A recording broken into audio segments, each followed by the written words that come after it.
Muy buenos días. Les damos la más cordial bienvenida a esta conferencia magistral de la Sexta Feria del Libro de Ciencias de la Salud 2021 de la Facultad de Medicina de la UNAM. Esta mañana tenemos la participación del doctor Hugo Eric Olvera Cortés con la conferencia magistral titulada La importancia de la simulación en la formación de profesionales de la salud, y de quien me permito presentar su semblanza curricular. Él es médico cirujano, egresado de la Facultad de Medicina de la UNAM, con una maestría en educación basada en competencias por la Universidad del Valle de México, así como una maestría en administración y gestión de instituciones de salud por el Instituto de Estudios Universitarios. Es instructor avanzado nivel 2 en simulación clínica, certificado por EUSIM 1, certificado como educador en simulación y como especialista en operaciones en simulación por la Society for Simulation in Healthcare, por sus siglas SSH. Actualmente, el doctor Hugo es coordinador del Centro de Simulación de la Facultad de Medicina de la UNAM, SECAM. A continuación, los dejamos con el doctor Hugo Eric Olvera Cortés. Pues muchísimas gracias, doctora Laura, por la presentación, y aprovecho el momento para agradecer a todos los involucrados en este evento. Sé que es un evento muy grande que requiere la unión de muchas personas. También la invitación de todo el comité organizador. Es para mí un verdadero honor compartirles la importancia de la simulación en la formación de los profesionales de la salud. Darles que cuando me invitaron a dar esta ponencia, me emocioné mucho, ya que es algo que me ha apasionado desde hace que he comenzado en este fabuloso mundo de la simulación clínica. El día de hoy hablaremos de varios temas. ¿Qué es la simulación? Hay que definirla. Tocaremos algunos puntos de los elementos de la historia que nos van a permitir reflexionar sobre en qué punto estamos en la simulación y cómo ha avanzado a lo largo del tiempo. El motivo de esta charla es, entonces, vamos a hablar sobre si la simulación es efectiva o no, las diferencias de la simulación con otras formas, asimismo qué ha pasado ahora con la simulación durante la pandemia, y un poquito acerca del futuro de la simulación. Comenzando con qué es la simulación. Si nos vamos a las raíces del concepto de simulación, eh, simular en sí es simular y es representar algo fingiendo o imitando lo que no es. Estoy seguro que cada uno de ustedes, viendo esta ponencia, alguna vez en su vida han simulado algo, ¿no? Cuando eran niños seguramente jugaron a que eran doctores o que eran bomberos, policías, y de verdad nos creíamos ese rol. Tomábamos cualquier cosa y que era nuestro instrumental médico o que era nuestra arma, no sé, en fin, situaciones diversas en simulábamos. Pero ¿cómo partimos de simular a la simulación clínica? Y para esto, para definirla, me gustaría citar a los pioneros en este campo. Uno de ellos es Peter Dickman. Él define este ambiente de simulación social en la que los humanos, ¿no?, los participantes de esta simulación, interactúan entre sí. Además de interactuar entre sí, interactúan con un simulador, interactúan con demás equipo, con un desfibrilador, con un monitor, con un ventilador, en fin, con diversos instrumentales. Todo esto de acuerdo a ciertas normas ya establecidas para la simulación. Y este tiene el objetivo de alcanzar objetivos que pueden ser individuales o compartidos. Esta definición de Peter Dickman no es tan de la de otro pionero de la simulación, que es David Gaba. David Gaba es un anestesiólogo y también piloto que de la simulación que hacía en la aviación para trasladarlo a la formación de los profesionales de la salud. Él la define como una técnica, no una tecnología, y eso es muy importante retomar porque muchas veces consideramos que las simulaciones que vemos que son súper impresionantes, súper realistas, pero en realidad la simulación es mucho más que eso. Y esto nos sirve para recrear o amplificar experiencias reales, ¿no? Un consultorio de nutrición, una sala de consultorio médico, ¿no? Un consultorio de enfermería, replicarlo, pero todo esto, aunque sea muy realista, es un que va a evocar o replicar algunos aspectos del mundo real, pero esta vez será totalmente interactiva y, por supuesto, guiada y controlada, ¿no? Vamos a hablar más adelante sobre esta parte de qué es controlada y que tener preocupación si nos equivocamos, ¿no? Entonces ya tratamos de ligar este concepto de simulación clínica, ¿no? Aquí estábamos de niños jugando a ser piratas donde teníamos una caja y era nuestro barco y todo alrededor era agua, pero ya pasamos a esta parte, ¿no? A donde ya está un grupo de personas, como mencionaba Peter Dickman, interactuando con un simulador, ¿no? En una experiencia real que evoca una situación de la vida real, ¿no? Pero en un ambiente totalmente controlado, donde yo las variables del simulador, puedo controlar ciertas reacciones, ¿no? De acuerdo a cómo va desempeñándose los participantes. Eso es algo muy característico de la simulación clínica. Como si nosotros tratáramos de enseñarles cómo volar para que un día vuelen solos, ya en, en su, en su práctica como profesional de la salud, ¿no? Si vemos la imagen, es un ave que le está enseñando a sus pequeños polluelos cómo abrir las alas, cómo deben de comenzar a volar, ¿no? Ese es uno de los objetivos de la simulación, ¿no? Les comentaba que vamos a hablar un poquito acerca de esta historia de la simulación. Es que muchas veces vemos la simulación y pensamos que es algo nuevo y que es súper novedoso, y la verdad es que no es así. Desde el siglo III antes de Cristo, su ruta ya utilizaba melones para enseñar cómo hacer incisiones, ¿no? Además, tenía una muñeca de lino para hacer vendajes, ¿no?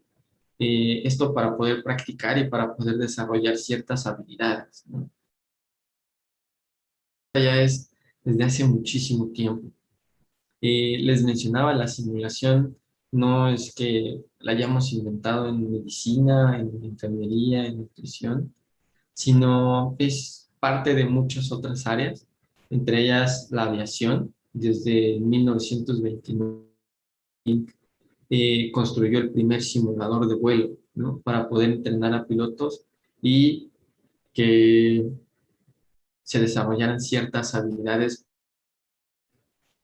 Si hablamos de los entrenadores de tareas, que son pequeños simuladores para desarrollar una habilidad en específico, en 1954 un empresario que tenía una tienda de juguetes, una fábrica de juguetes, se juntó con algunos médicos, un simulador que permitiera desarrollar las habilidades de reanimación cardiopulmonar básica. Y ese fue uno de los primeros simuladores, aunque previamente había profesionales de la salud creaban para enseñarle a sus estudiantes. Este fue uno de los primeros simuladores que se comercializó, ¿no? Como les digo, era un simulador pequeño, únicamente para una tarea en específico, pero en 1966 aparece el SimOne. Abramson y Denson, un ingeniero y un médico, se unieron en la Universidad de California para desarrollar un simulador que podía respirar, que tenía pulsos, que respondía al ventilador, que tenía cambios pupilares, muchas variables que actualmente tienen los simuladores de alta fidelidad, pero vean, estamos hablando de 1906, ¿no? Hace ya bastantes años. Obviamente, todo esto son algunos datos, pasaron muchos años, varios países, y fue hasta el 2005 que México tuvo un centro de simulación específico para la enseñanza de habilidades. Quizá hubo algunos otros más pequeños o eh, con ciertas características, pero el SECAM, el Centro de Enseñanza y Certificación de Aptitudes 2005, como un centro para la formación de los profesionales de la salud. Y a partir de ese momento se comenzaron a inaugurar en México y América Latina. Eh, cada, cada año, cada tiempo, todo esto se va actualizando, ¿no? Uno de los grandes cambios fue en el 2010, cuando se crea el Departamento de Integración de Ciencias Médicas.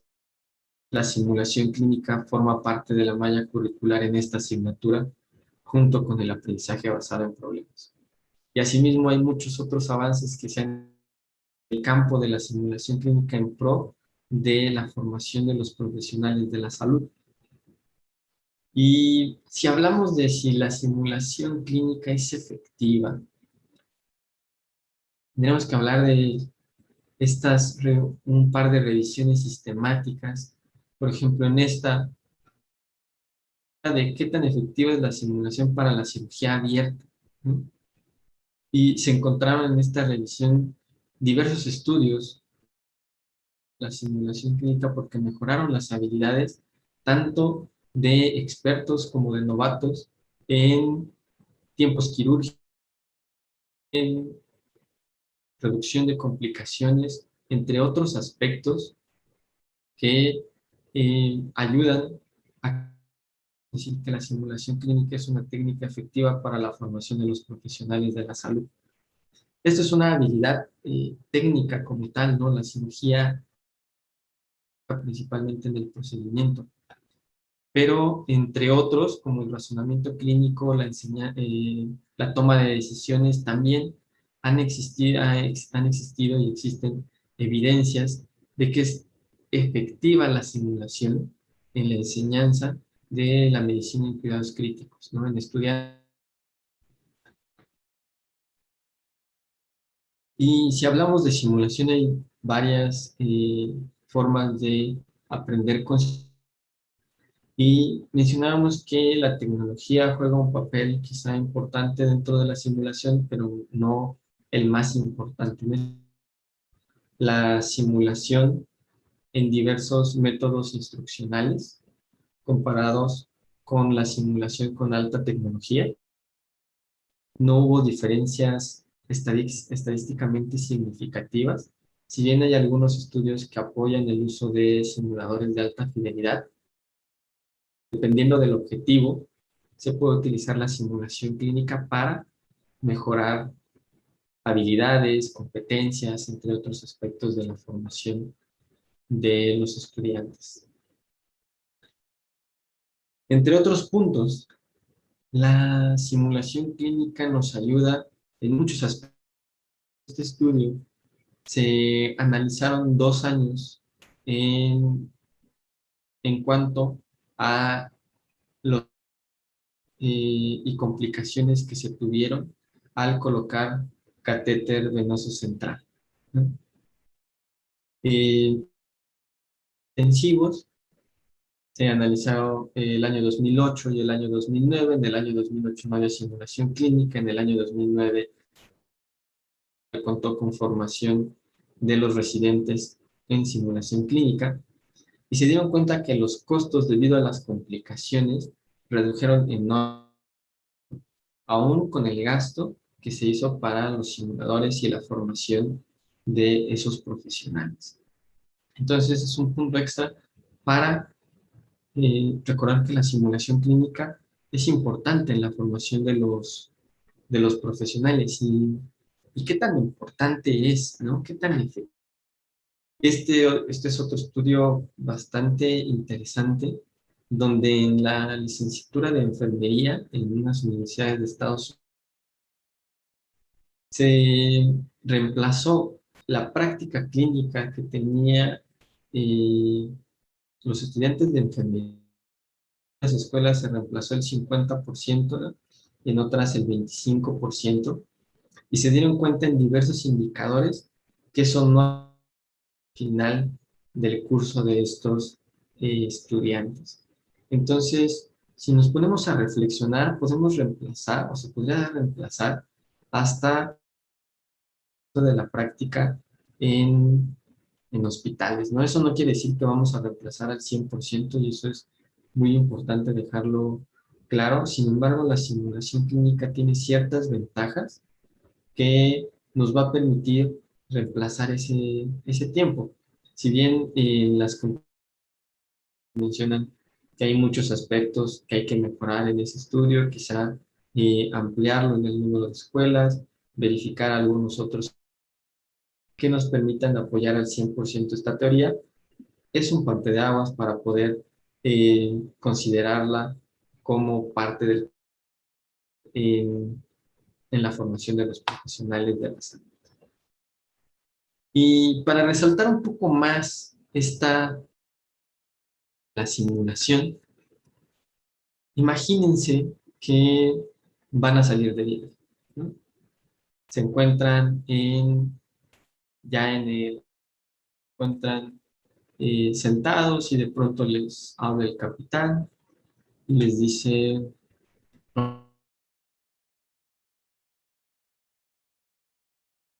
cuatro con destino a Cancún, ¿no? Y tenemos pensado que el vuelo 1 hora 30 minutos, el cielo está despejado, no va a haber complicaciones mayores, pero tengo algo que decirles. Es mi primer vuelo como capitán, es la primera vez que lo voy a volar así, no lo he hecho en un avión real, pero tengo ciertas horas de simulación en aviación. Que disfruten su vuelo y muchas gracias. Imagínense ese momento, ¿no? El capitán nunca antes ha volado un avión, o que creen, eso pasa comúnmente, ¿no? Pero, por ejemplo, en el caso de la aviación, los pilotos deben pasar ciertas horas de vuelo antes de ser copilotos y posteriormente ser el capitán o el piloto principal del avión. En ciencias de la salud, eh, estoy seguro que todos van a tener, si no es que ya han tenido, la primera vez de sangre, la primera vez que van a intubar a un paciente, la primera vez que van a recibir a un bebé, la primera vez que van a interrogarlo, ¿no? La primera vez que van a la habitación. Entonces, para eso es importante estar preparados. Y hay muchas metodologías para estar preparados, pero la simulación clínica nos permite acercarnos a lo más amplio y, entre otras características, nos va a ayudar a estar mejor preparados para ese día. Ok, hay muchas diferencias entre la simulación clínica y otras técnicas, estrategias y herramientas de aprendizaje. La principal es que es un aprendizaje totalmente activo. Si ustedes están colocando una sonda en un simulador, todo el tiempo están practicando. Si están realizando cardiopulmonar avanzada, todo el tiempo están dirigiendo, realizando actividades. Es un aprendizaje totalmente activo, es experiencial. Ustedes van a experiencia, es emocional.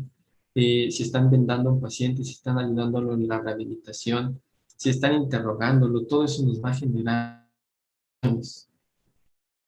muchas más emociones que otras estrategias de aprendizaje. Es un aprendizaje colaborativo.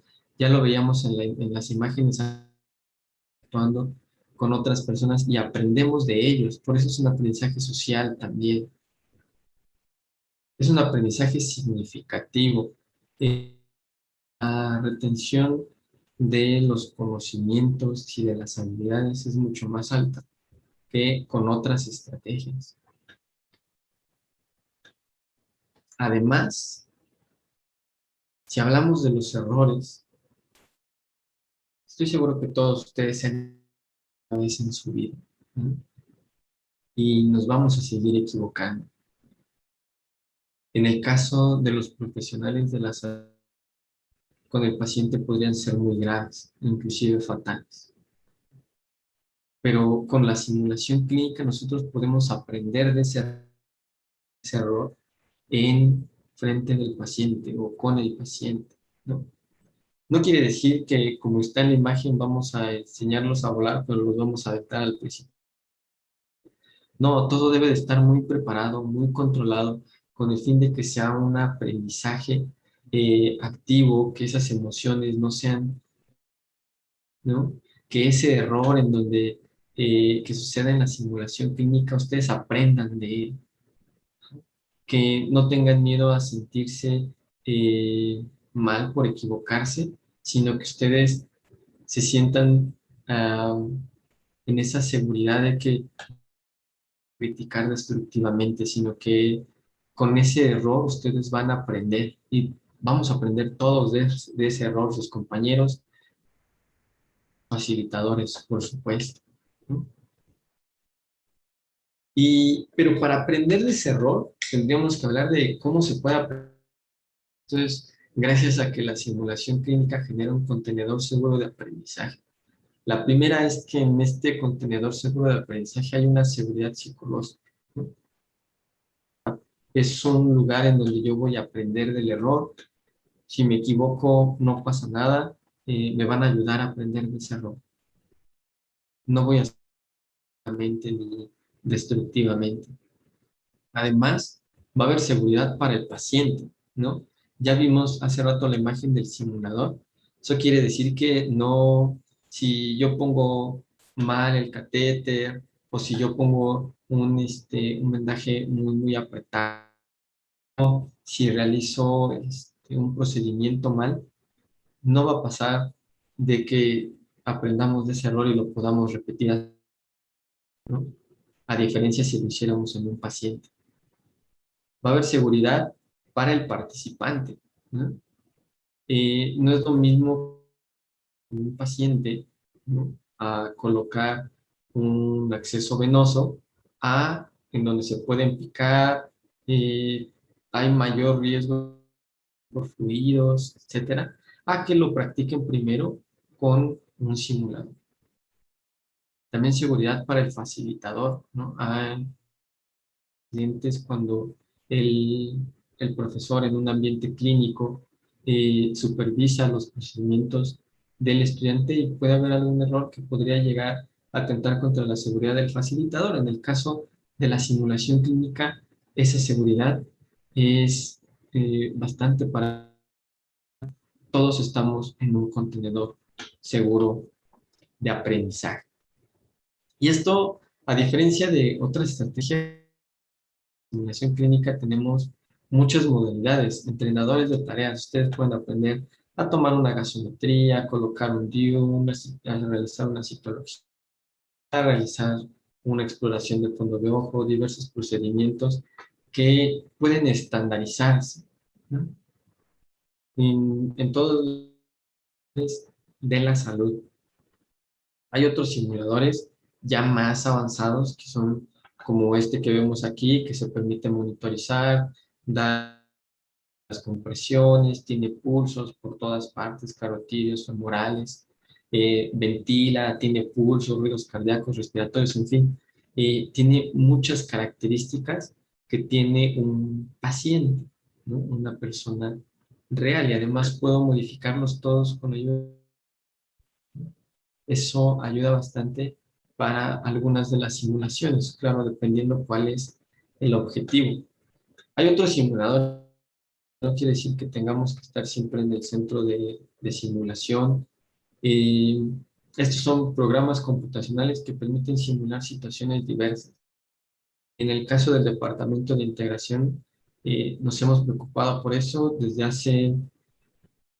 el 2016 aproximadamente se creó el Hospital Virtual de SIM, casos, ¿no? Pero son muy efectivos para el primer acercamiento de los estudiantes a la simulación en estos programas computacionales. Está el doctor Torres que les puede ir guiando en el proceso para realizar una historia clínica, para la toma de tensión arterial, entre otros procesos. Y cuando inició la pandemia, una forma de capacitar a las personas que no podíamos tener esta cercanía, pues comenzamos con este de pantalla también, donde el estudiante tenía que ir eligiendo cuál era el, el siguiente paso de la colocación del equipo personal, ¿no? Si no lo hacíamos correctamente, nos daba una realimentación para poder hacerlo mejor. Y seguimos sin imágenes de lo que estamos trabajando para que vean la evolución que hemos tenido. Seguimos trabajando en pro de la mejora de estos simuladores de pantalla accesibles y gratuitos para toda la comunidad estudiantil, ¿no? Una de las formas en las que es con paciente estandarizado, ¿no? Esta paciente no está embarazada realmente, pero tiene un simulador híbrido que se coloca sobre la paciente con el fin de que el estudiante que se encuentra ahí pueda explorarla, pueda realizar como seguimiento de la paciente embarazada, ¿no?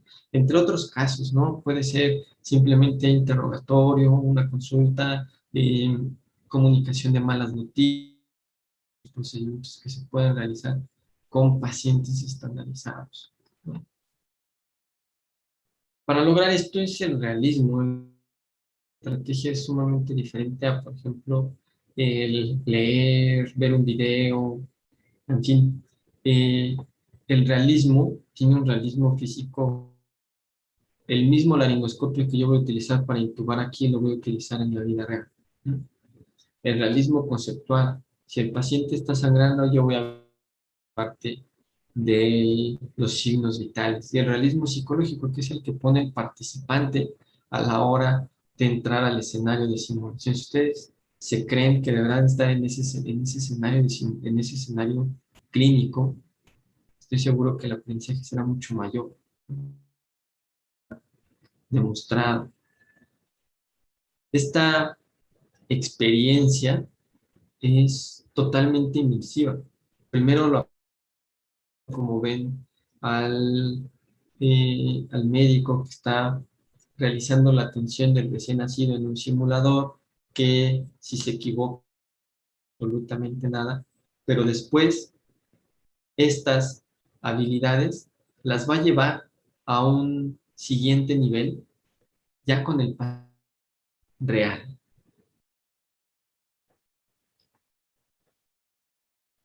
Otro de los aspectos que es muy importante en la clínica es que es una formación en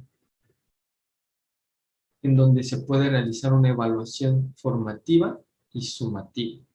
¿Qué quiere decir formativa? Que el participante va a recibir evaluación en donde no va a impactar en su calificación, simplemente él se va a enfocar en mejorar, va a recibir como los puntos y no va a impactar sobre su calificación, simplemente va a ir mejorando con el fin de lograr ciertas habilidades.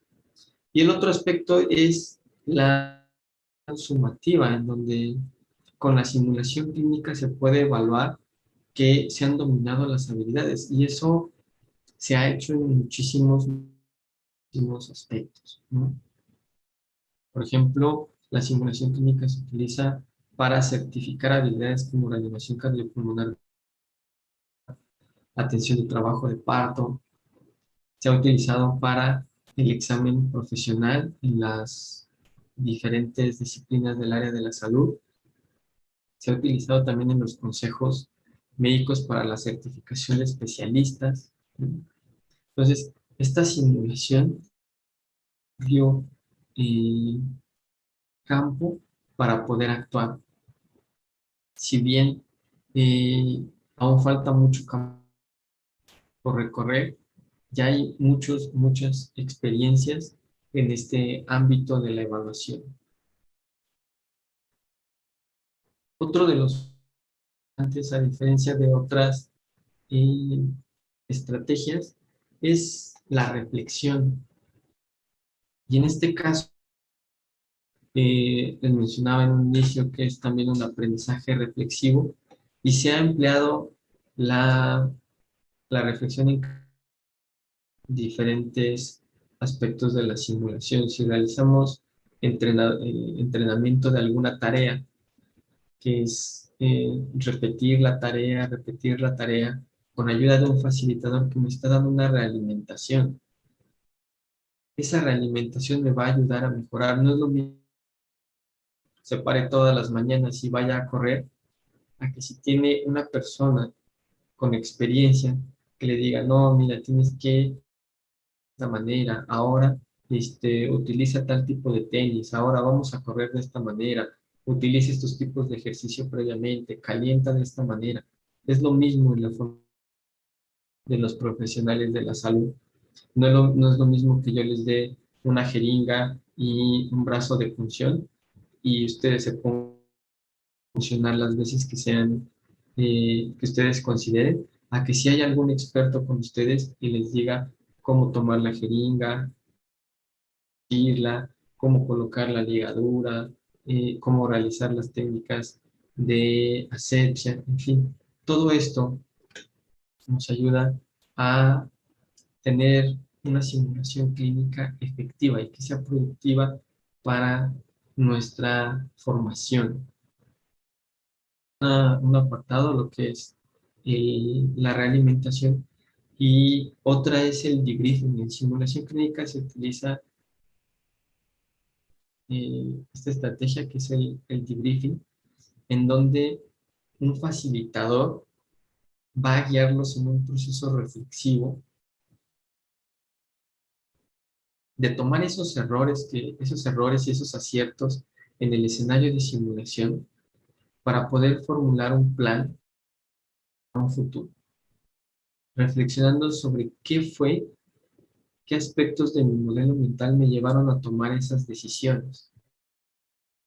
Por esta razón, es importante que el debriefing sea parte de la simulación clínica, ¿no? A diferencia del feedback, que puede ser un poco más correctivo, el debriefing nos va a ayudar a reflexionar los actos. Hay otro aspecto también sobre el aprendizaje reflexivo que se encuentra dentro de la simulación, acompañamiento, un seguimiento del participante, en donde vamos formulando un plan de mejora continua y lo vamos acompañando durante todo en fin. La reflexión es un proceso que se lleva a cabo en la simulación clínica y que quizá no es frecuente en otras estrategias. Y esto, todo lo que acabamos de mencionar suena muy bonito, pero ¿qué pasó durante la pandemia? Cuando inició la pandemia no nos podíamos quedar de brazos cruzados. Recordemos que todos los espacios físicos fueron cerrados con el fin de evitar aglomeraciones, incluyendo las instituciones educativas y, por supuesto, pero creemos que hay muchos tipos de simulación y entre ellos está esto que vemos en pantalla, que es la telesimulación. Tenemos, si ustedes ven, tenemos a unos pacientes que se encuentran en su casa, pero tienen un fondo de contacto. Están realizando una teleconsulta a estudiantes y los estudiantes tienen que interrogar a ese paciente, ¿no? En algunos casos, hasta realizar exploración o realizar ciertas intervenciones. En algunos escenarios había personal de enfermería que realizar las intervenciones al paciente. Y eso acompañado de un debriefing al final de la sesión nos permitía tener todo este proceso de la simulación clínica y que fuera un aprendizaje significativo para el estudiante, a pesar en casa, ¿no? Entre otros recursos que se generaron y que se pueden utilizar como los serious games que mencionábamos, ah, son una de las estrategias que se utilizaron y que se desarrollaron ampliamente en este campo de la simulación. Pero ¿para qué es todo esto? Eh, ya mencionamos que la simulación es efectiva, tiene muchos aspectos a considerar y a resaltarlos sobre otras estrategias, sobre otras técnicas. Y si recordamos, en el 2009 la OMS publica una guía curricular para las escuelas de medicina con el fin de introducir y promover la seguridad en el paciente. Muchas escuelas ya lo han hecho, pero la simulación clínica debe de estar ligada a esto para mejorar la seguridad del paciente. Es uno de los aspectos fundamentales que puede vincularse con el fin de lograr esta, este aumento en la calidad de la atención al paciente y, por supuesto, en su seguridad. Que también ha surgido como controversia si es ético aprender con simulación, ¿no? Y voy a citar a Rojas, 2016, donde hace esta reflexión de si al estar practicando con un procedimiento de manera estandarizada y continua, el profesional de la salud se podría alejar de reflexionar si el procedimiento es el correcto o es incorrecto, o si hay variables en ese procedimiento para el paciente. Y finalmente, la simulación clínica es un bien completamente. Claro, en la medida que cumpla su compromiso intrínseco en cuanto a la fase insustituible. Antes de pasar al atender a un paciente debería de existir la simulación clínica y también debería de aprenderse con simulación, que aunque se aprenda un procedimiento de manera estandarizada, hay muchas variables que podrían cambiar ese procedimiento. El participante y el estudiante deberían estar conscientes de esas variables, ¿no? Y por supuesto que, como se los mencioné en un principio, es insustituible la práctica clínica, ¿no? En pacientes reales, en escenarios reales. Pero siempre debe de existir esta preparación previa en donde el estudiante pueda no solo desarrollar destrezas, desarrollar competencias, desarrollar seguridad en sí mismo de que puede realizar ciertos procedimientos. El nerviosismo, la ansiedad de que se realiza alguna actividad puede condicionar los errores que mencionábamos. Entonces es mejor que sean comiencen en un ambiente controlado en la simulación clínica.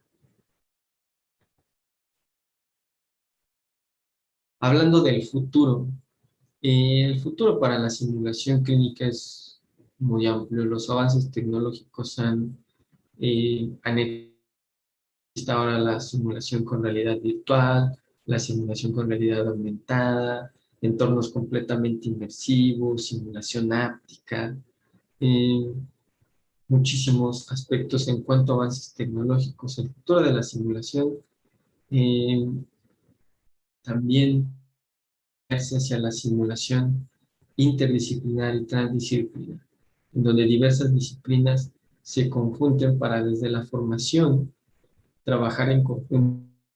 Posteriormente, cuando llegue el momento de trabajar juntos en el ambiente hospitalario, intrahospitalario o extrahospitalario, esas competencias interprofesionales. Pero el futuro, en verdad, así más claro de la simulación, de la formación de todos los profesionales, que antes de estar frente a un paciente, hayamos tenido horas de simulación que permitan que el paciente que llegue a nosotros tenga una atención con alta seguridad para ese paciente. La verdad es que no podemos saber quiénes serán nuestros pacientes en un futuro, ni qué enfermedades padecerán. No podemos solo leer una patología o solo aprender un procedimiento, solo aprender ciertas situaciones. Tenemos que prepararnos lo mejor que podamos para el día en que acuden a nosotros esos pacientes, estemos totalmente preparados para brindarles una de calidad. La simulación clínica es importante, es efectiva en la formación de los profesionales de la salud. Muchísimas gracias por su atención. Les dejo la página de CIN, donde encontrarán muchos de los datos que les mencioné a lo largo de esa presentación. Muchísimas gracias. Agradecemos la participación del doctor Hugo Olvera Cortés y a ustedes por su valiosa asistencia en esta interesante conferencia magistral. También los invitamos a seguir acompañándonos en las diversas actividades culturales de la Sexta Feria del Libro de Ciencias de la Salud 2021, así como a visitar los stands virtuales. Muchas gracias.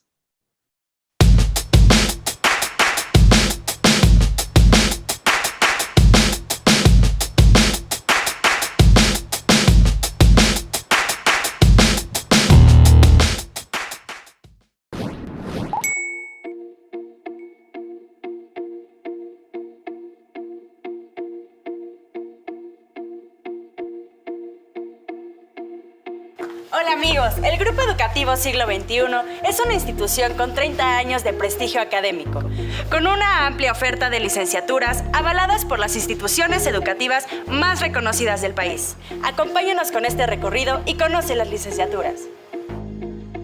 Grupo Educativo Siglo XXI cuenta con 13 incorporaciones y 18 licenciaturas a tu alcance. Incorporación UNAM. Licenciatura de médico cirujano. Nuestros docentes son médicos especialistas y contamos con laboratorios e instalaciones equipadas con la más alta tecnología y un programa de estudios vinculado a hospitales de alta especialidad.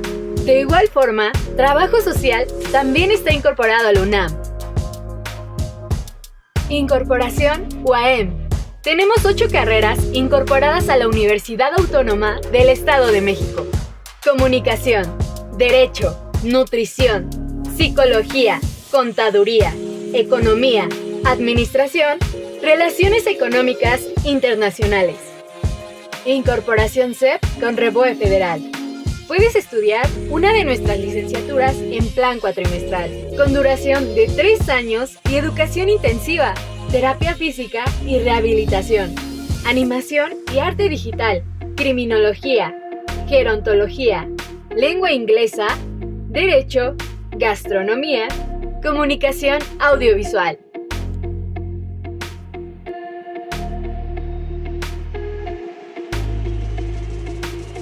En Grupo Educativo Siglo XXI encontrarás una formación profesional integral con licenciaturas de vanguardia, con docentes con alta experiencia profesional y académica, vinculación empresarial para realizar tus estancias y bolsa de trabajo y un programa deportivo y cultural de alto nivel. Visítanos en Facebook como Campus Universitario Siglo XXI o Facultad de Medicina en Campus Universitario Siglo XXI o llámanos al 722-218-3008.